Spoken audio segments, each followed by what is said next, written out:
Alright y'all, I've been everywhere, and I mean everywhere. The multiverse is wild. I thought I'd seen everything, alternate timelines, worlds run by dogs, even that one place where taxes don't exist.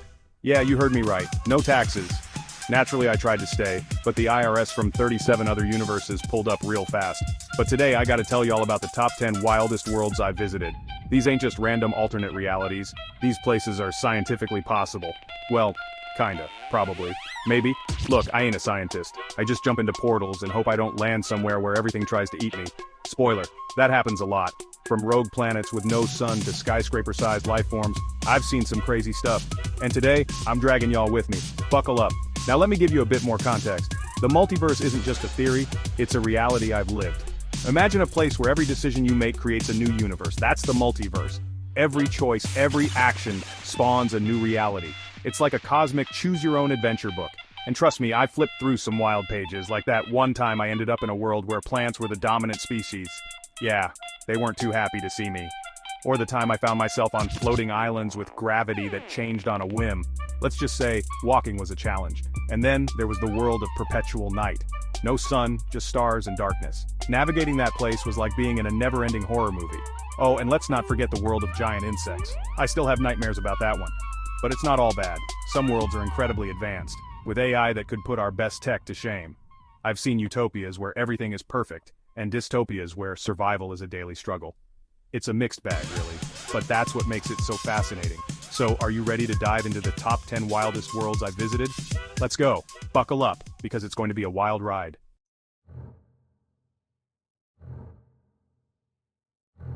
Bruh, I knew it was cold, but this place makes a freezer look like a sauna. Imagine a world where the sun is just a distant memory and the only light you see is from the stars and the occasional aurora borealis.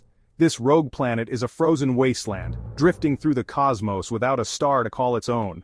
Where's my multiversal travel parka when I need it? Seriously, the cold here is like nothing I've ever experienced. It's the kind of cold that seeps into your bones and makes you question all your life choices. Every breath you take feels like inhaling shards of ice.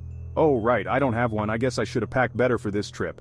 But who could have predicted I'd end up on a planet that's basically a giant ice cube floating in space? Okay, so somebody lives here. But how? There's no sun, no heat, just a never-ending ice age. The inhabitants must have some advanced technology, or maybe they've adapted in ways we can't even imagine. I mean, look at that shelter. It's like an alien igloo, but way more high-tech. Hi? Sorry to drop in unannounced. Not sure if I'm on private property or whatever, but Wait, is that someone? I can't tell if they're friendly or if I'm about to become an ice sculpture. Yep. Time to go. I ain't about to get ice fished by a space monster. But seriously, what kind of creatures could survive here? Maybe they're like those extremophiles on Earth, living in the harshest conditions imaginable. Check this out. Even in this frozen hellscape, life finds a way. These glowing plants must be bioluminescent, providing a little bit of light and maybe even some warmth. It's like nature's own nightlight. I wonder if these plants have any medicinal properties or if they're just here to look pretty. Either way, they're a fascinating glimpse into how life can adapt to the most extreme environments. Whoa, did you see that? There are definitely creatures out here. They're moving through the snow like it's nothing. I can't tell if they're predators or just curious, but I'm not sticking around to find out. Alright, time to set up camp. I've got a portable heater and some rations, so I should be good for the night. But man, this place is eerie. The silence is almost deafening, broken only by the occasional howl of the wind. It's moments like these that make you realize just how vast and mysterious the universe is. There are so many worlds out there, each with its own unique challenges and wonders. This rogue planet may be cold and unforgiving, but it's also a testament to the resilience of life. I've got to document all of this. Future explorers will need to know what to expect if they ever find themselves on a rogue planet. And who knows, maybe one day we'll find a way to make even the most inhospitable worlds livable. Time to move on.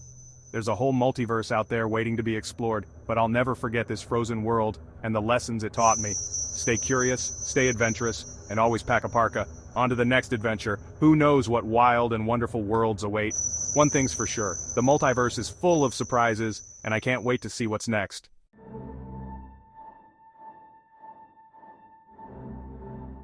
Yo, 2 suns? That's wild. Imagine waking up every day to not one but 2 blazing suns in the sky. The heat must be intense, right? But the inhabitants here have adapted in ways we can barely comprehend. How do people here not melt?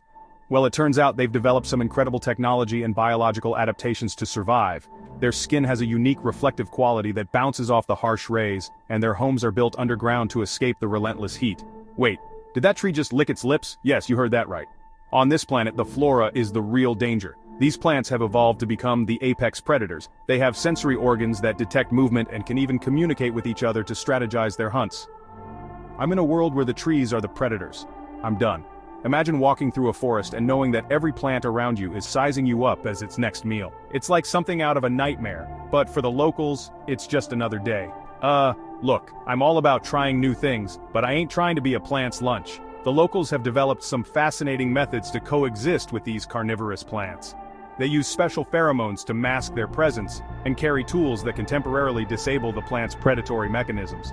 They've got these cool gadgets that emit frequencies to keep the plants at bay. It's like a high-tech game of cat and mouse, but with plants and people. The technology here is mind-blowing, and it's all designed to keep the inhabitants safe from their own environment. Despite the dangers, life here is vibrant and bustling. The markets are full of exotic goods, and the people have a strong sense of community. They've learned to thrive in a place that seems utterly inhospitable to us. The children here grow up learning how to navigate their dangerous world. It's second nature to them. They play games that teach them how to avoid the plants and use their environment to their advantage. It's a fascinating blend of survival and play. Education is crucial here. Schools teach not just the usual subjects but also survival skills. Kids learn about the plant's behaviors, how to read the signs of an impending attack, and the best ways to stay safe.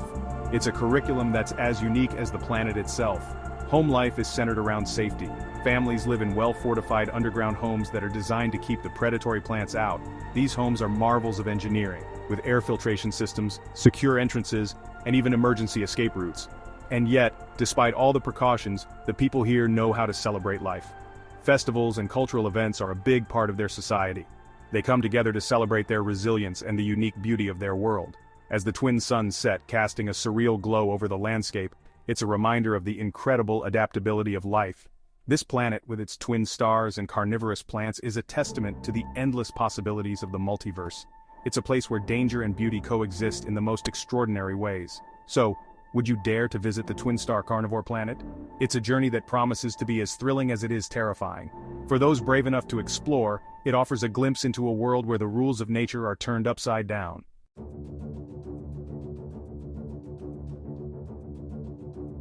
Alright, where the hell am I now? Did I just land in Jurassic Park 9000? This place is wild. Look at these plants, they look like they belong in an alien movie. This place smells like a gym locker full of feral possums. Not a fan. Oh no. Oh nope. The air is so thick it feels like I'm breathing soup.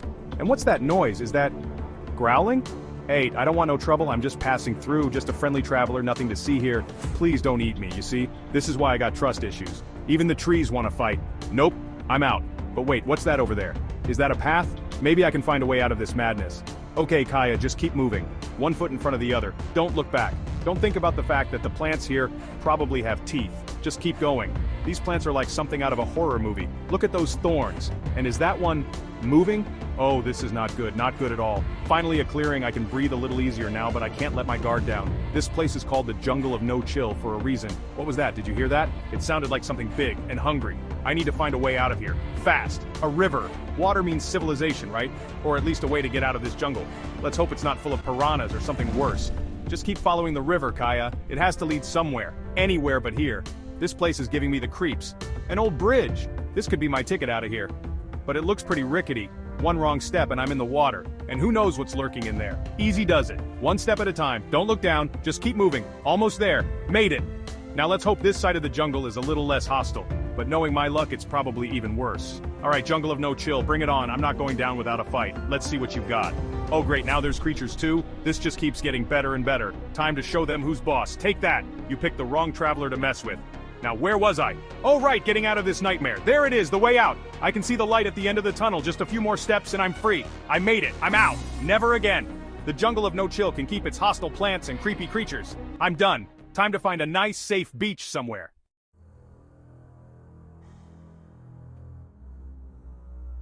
World 4, the perpetual fog planet, the world you can't see, scientific basis. Some exoplanets have incredibly thick atmospheres making visibility near zero while trapping immense heat.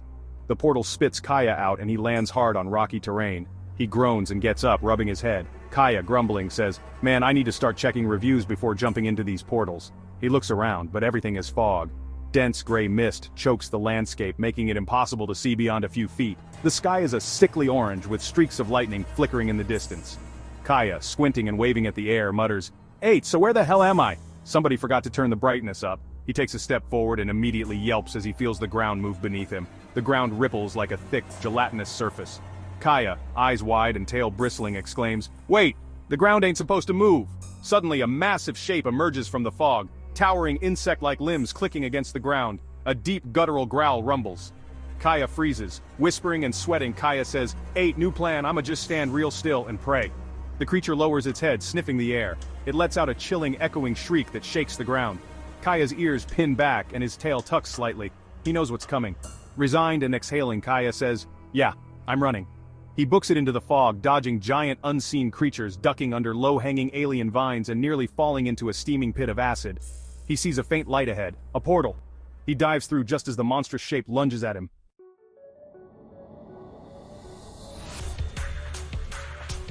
World 5, the half-city, half-wild planet scientific basis. What if a planet was divided, half a massive urban metropolis and the other untouched wilderness?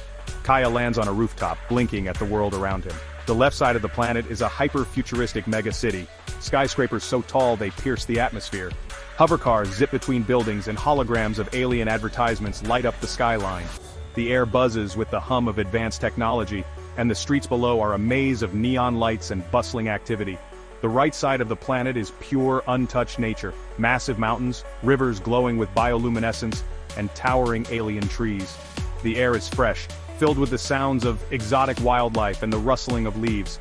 There's a clear physical barrier splitting the two sides, a shimmering force field that seems to hum with energy, keeping the two worlds apart. Kaya, pointing between the two sides, tail flicking, says, "Yo, who designed this planet?" His eyes dart between the bustling cityscape and the serene wilderness, trying to make sense of the stark contrast. Who just said, half cyberpunk, half Jurassic Park and called it a day? The absurdity of the situation makes him chuckle, but he can't shake the feeling that something is off. A robotic drone approaches, scanning Kaya. Its sensors whir and click, analyzing every detail of his presence. The drone, in a mechanical voice, announces, "Unauthorized organic detected in Sector C. State your business." Its tone is cold and unyielding, leaving no room for negotiation. Raising his hands and chuckling nervously, Kaya responds, tourism?" He tries to sound casual, but the tension in his voice is palpable. "I was just admiring the architecture." He gestures towards the towering skyscrapers, hoping to divert the drone's attention. Before he can react, a squad of robotic enforcers drop down, surrounding him. Their movements are precise and coordinated, leaving no room for escape. "Deadpan," Kaya says. "Oh great, robot cops. This always ends well." His sarcasm is a thin veil over his growing anxiety. They charge at him, but just before they grab him, Kaya leaps off the building, falling into the wilderness below. The wind rushes past him as he plummets, the cityscape quickly replaced by the lush greenery of the wild. He lands in a river, swims to shore and looks up at giant, glowing alien creatures staring at him. Their eyes are curious, almost intelligent, as they observe the intruder in their domain. Panting and glaring at the sky, Kaya mutters, "I swear, next portal better take me somewhere normal." He collapses onto the soft grass, exhausted but relieved to have escaped the robotic enforcers. As he catches his breath, Kaya takes in the beauty of the wilderness around him. The alien creatures approach cautiously, their bioluminescent bodies casting a soft glow in the dim light. Realizing he might be here for a while, Kaya starts looking for shelter. He finds a small cave and begins to set up a makeshift camp, using the resources around him. He lights a fire and cooks a simple meal, the warmth and light providing a small comfort in the vast wilderness. The alien creatures watch from a distance, their curiosity never waning. As night falls, Kaya gazes up at the stars, wondering what other adventures await him in the multiverse. The sky is a tapestry of unfamiliar constellations, each one a promise of new worlds to explore. Exhausted, he finally falls asleep, the sounds of the wilderness lulling him into a deep, dreamless slumber. For now, he is at peace, but the multiverse is always full of surprises. World 6, the underwater megacity, where land is a myth. Scientific basis. Some exoplanets are entirely covered in water, known as ocean worlds or water planets. On such a world, intelligent species would have evolved underwater, potentially building vast submerged civilizations. The portal swirls violently before spitting Kaya out, and he immediately plummets into deep blue-green water. Bubbles rush around him as he flails, kicking his legs wildly.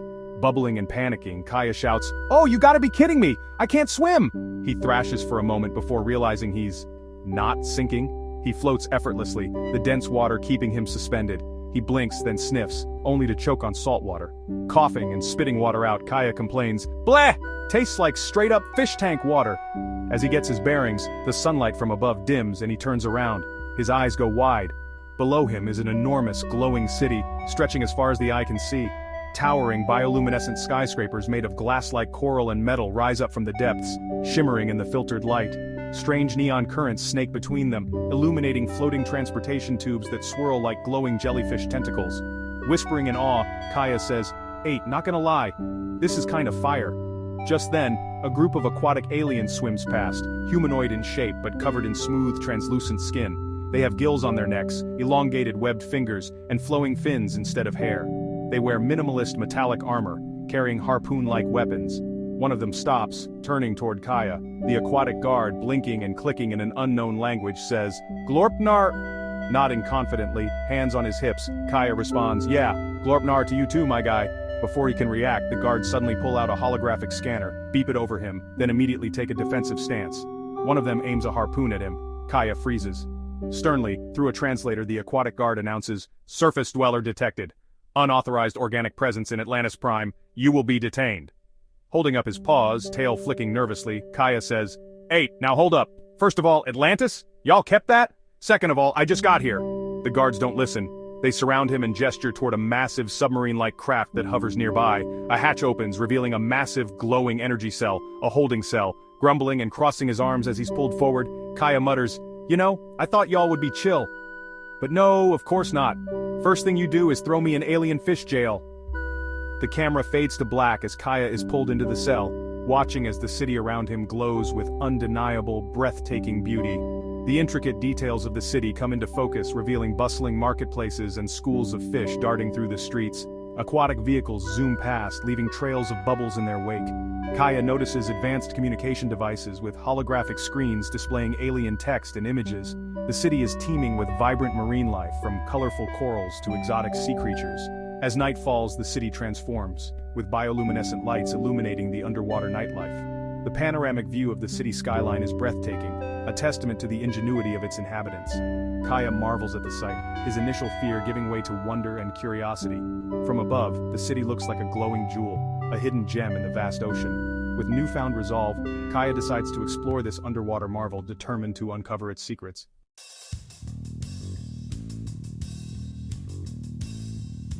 World 7, the volcanic silicate planet where rocks are alive. Scientific basis.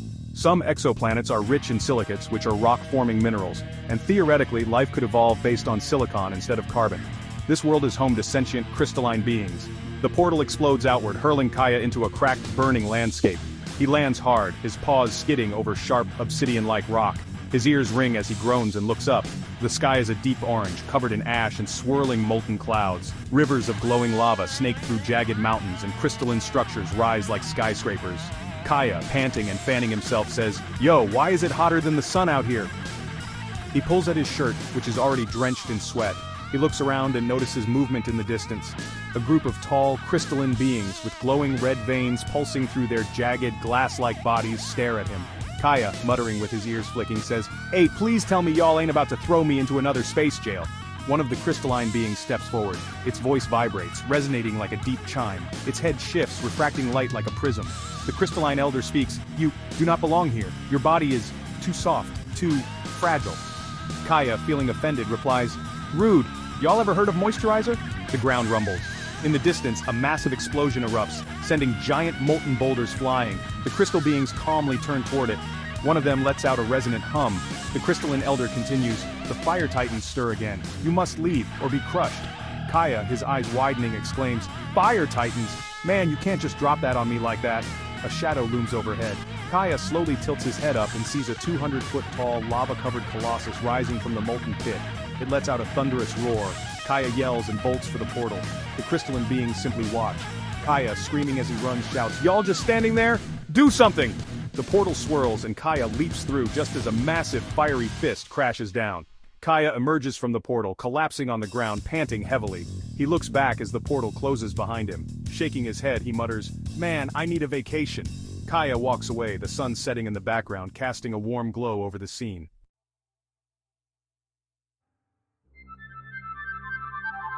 World 8, The floating Sky City planet. The ground is a myth, scientific basis. Some exoplanets have incredibly thick atmospheres with floating landmasses creating a gravity-defying civilization. Kaya falls out of the portal and keeps falling. He flails wildly. The sky around him is brilliant blue, dotted with massive floating islands covered in futuristic cities. Kaya, panicking midair, yells, "Why am I falling? Where's the ground?" Just before he splats into oblivion, a hovering platform swoops under him. He crashes onto it, groaning. Kaya, wheezing, says, "I need a break." An alien humanoid in a sleek silver suit hovers nearby on a floating vehicle. The figure adjusts their visor and shakes their head. The Sky Citizen remarks, "Another one from the low-gravity realms, you guys never learn." Kaya, panting and wiping sweat, replies, "Bruh, I didn't sign up for this." The camera zooms out to reveal the breathtaking cityscape where massive floating platforms stretch into the horizon. Ships glide between them, weaving through clouds and golden sunlight. Kaya stares, stunned. Kaya, whispering in awe, admits, "Okay, I'll admit, this one's kinda dope." Kaya's eyes widen as he takes in the sheer scale of the floating city. He mutters, "This is unreal." The alien humanoid gestures towards the city, inviting Kaya to follow. Kaya, still catching his breath, nods and follows. As they walk, Kaya marvels at the advanced technology and the seamless integration of nature and architecture. Bioluminescent plants line the pathways, casting a soft glow. The alien explains, "Our city thrives on the energy harnessed from the atmosphere. It's a delicate balance." Kaya, intrigued, asks, "How do you keep everything floating?" The alien points to the glowing energy conduits, saying, "These conduits channel atmospheric energy, keeping our islands afloat." Kaya, impressed, replies, "That's incredible." The alien smiles, proud of their city. They continue walking towards a large building with sleek, futuristic architecture. Inside, Kaya is greeted by advanced technology and holograms displaying various data. He interacts with the holograms, fascinated by the information they provide. The alien explains the city's history, showing holograms of key events. Kaya listens intently, absorbing the rich history and culture of the Sky City. As the sun sets, the city is bathed in golden light, creating a breathtaking view. Kaya stands on a balcony, taking in the beauty of the city. He whispers, "This place is truly magical." The alien stands next to him, both of them silently appreciating the view. Kaya smiles, feeling a sense of wonder and gratitude for this incredible adventure. Kaya marvels at the vast expanse of the floating Sky City, with ships flying gracefully through the sky.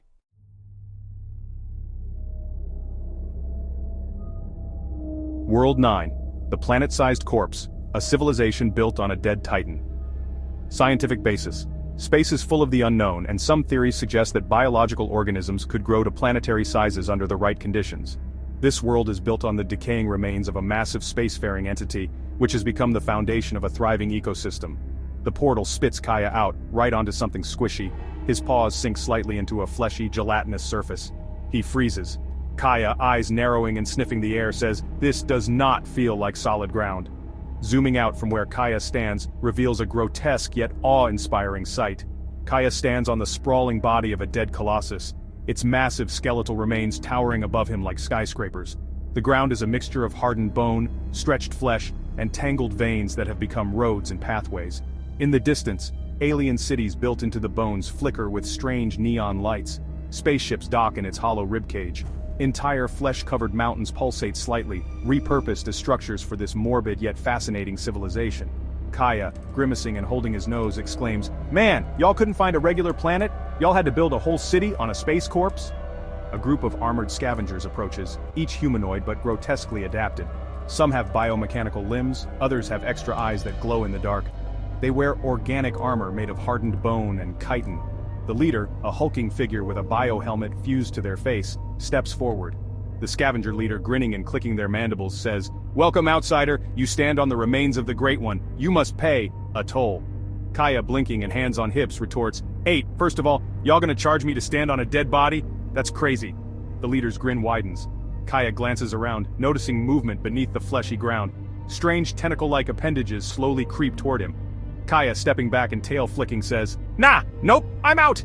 He sprints for the portal as the ground rumbles and the corpse shifts slightly. A low guttural sound echoes through the air. It's still alive, just barely.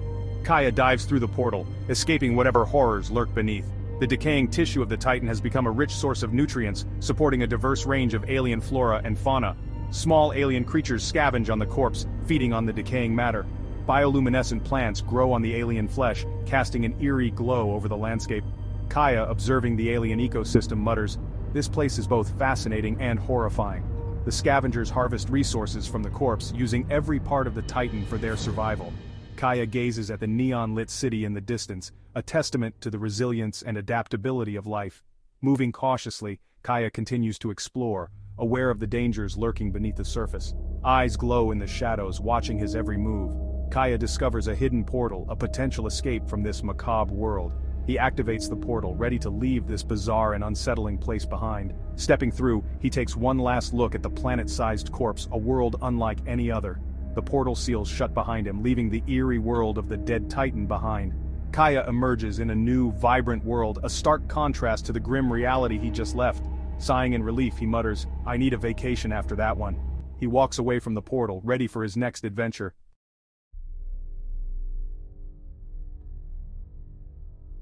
Scientific basis. Hypothetically, in a vast enough galaxy, life forms could evolve to be planet-sized. If consciousness could exist on different scales, what would it be like to meet a being who perceives time and space at a cosmic level?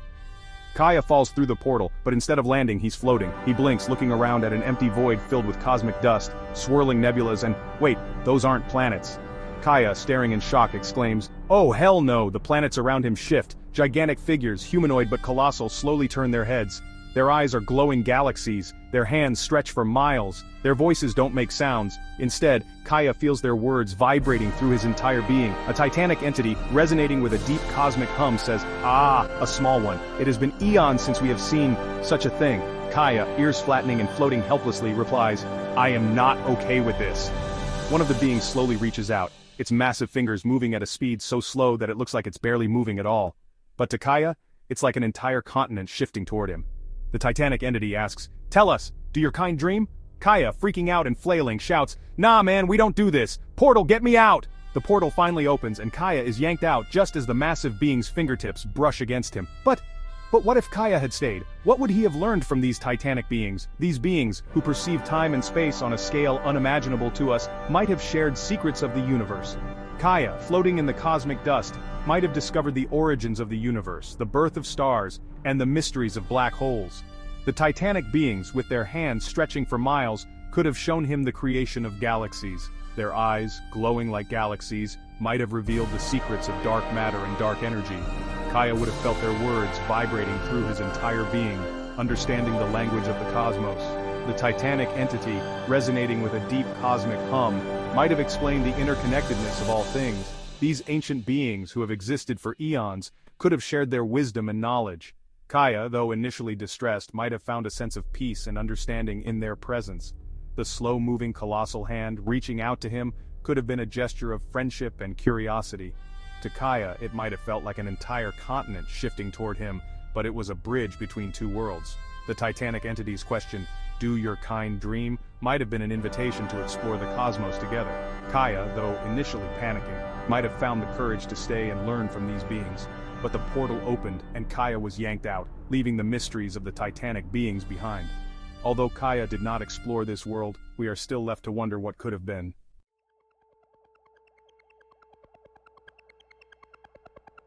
Conclusion. Back on Earth Prime, Kaya crashes into his apartment face first onto his couch. His tail flicks as he groans, grabbing a brownie from the table and munching in exhaustion. Kaya, grumbling with his mouth full, says, "Man, y'all better appreciate Earth, 'cause the multiverse is wild."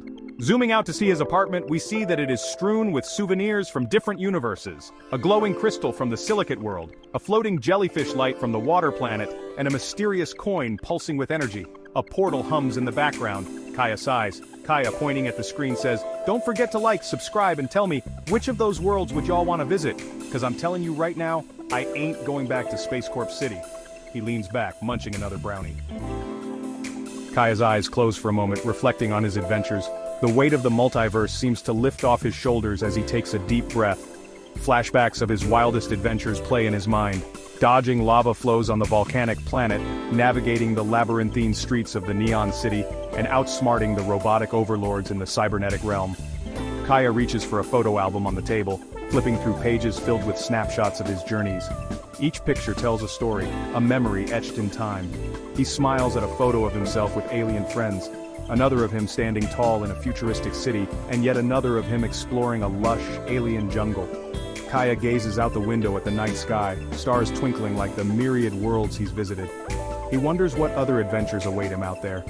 Stretching and yawning, he settles deeper into the couch, feeling the comfort of home envelop him. The clock on the wall ticks softly, marking the passage of time. It's late, but Kaya's mind is still buzzing with the thrill of his escapades. Finally, his eyes grow heavy, and he drifts off to sleep, dreaming of the next universe he might explore. A sense of peace and anticipation fills the air. Don't forget to follow Kaya on all his social media platforms for more updates on his next wild adventure. Like, subscribe, and stay tuned. Until next time, adventurers.